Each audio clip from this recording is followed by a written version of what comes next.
Oke, mulai.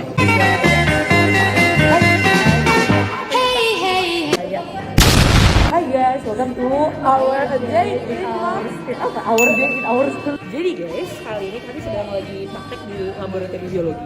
Kami dikasih 3 kertas karena satu kelompok itu hanya bisa mendapatkan 3 slot ya. Jadi otomatis yang dapat slot itu saya, Cecil dan Daryl. School in Jakarta. Oke. Kayak ditusuk ombur. Ada. Nggak sakit ya? Pak sakit pak. Kan kalau Pak sakit. iyalah.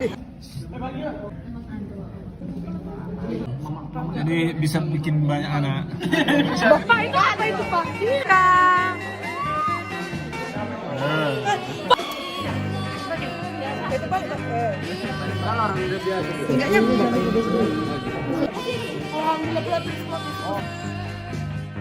Adapun tujuan dan manfaat dari penelitian tersebut adalah satu, yaitu siswa dapat menjelaskan penggolongan darah manusia.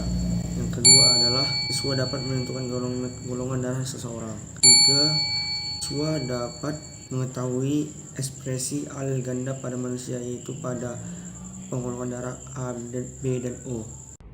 Jadi alat dan bahan yang diperlukan dalam praktikum menguji tes golongan darah. Yang pertama ada kertas uji golongan darah, yang kedua ada glukometer, yang ketiga ada kapas, yang keempat ada silet, dan yang terakhir ada serum anti A, serum anti B, dan serum anti D. Cecilia 10 akan menjelaskan langkah-langkah untuk mengetes golongan darah. Nah, pada percobaan kali ini kami menggunakan lancet. Langkah pertama adalah mencuci tangan terlebih dahulu.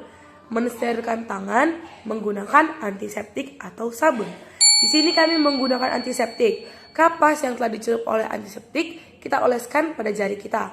Lalu setelah itu tunggu antiseptiknya kering. Setelah kering kita ambil lancet yang sudah disterilkan dan langsung saja kita tusuk pada jari telunjuk kita. Setelah mengeluarkan darah kita ambil papan uji tes darah kita. Lalu kita teteskan darah kita pada 3 tempat tadi.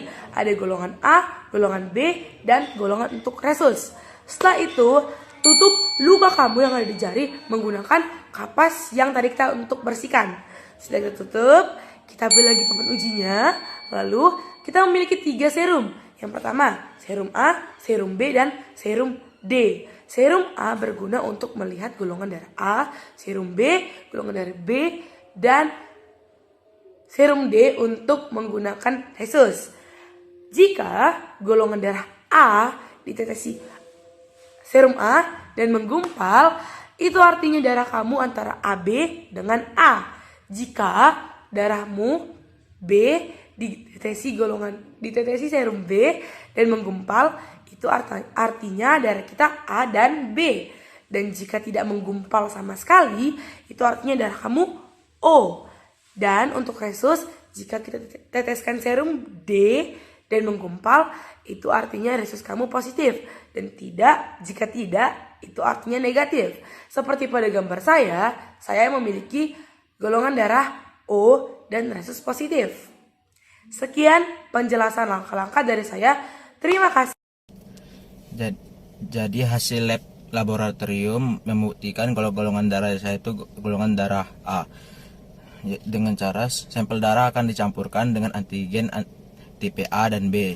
Sampel diperiksa untuk melihat pengumpulan sel darah. Jika sel darah saling menempel atau mengumpul, artinya darah bereaksi dengan salah satu antigen. Sedangkan saya bereaksi di golongan darah A. Jadi saya dinyatakan bergolongan darah A. Terima kasih. Jadi sebelumnya saya sudah mengikuti tes golongan darah. Dan saya mendapatkan hasil bahwa golongan darah saya adalah B positif. Mengapa demikian? Bisa dilihat dari gambar ini ataupun gambar yang di belakang saya.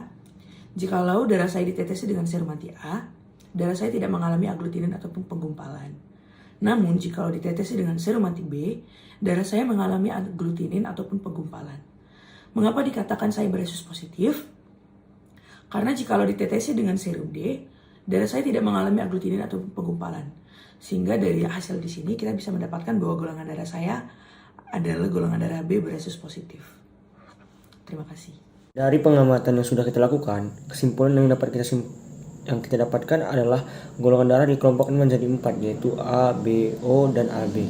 Penetapan penggolongan darah didasarkan pada ada tidaknya antigen sel darah merah A dan B.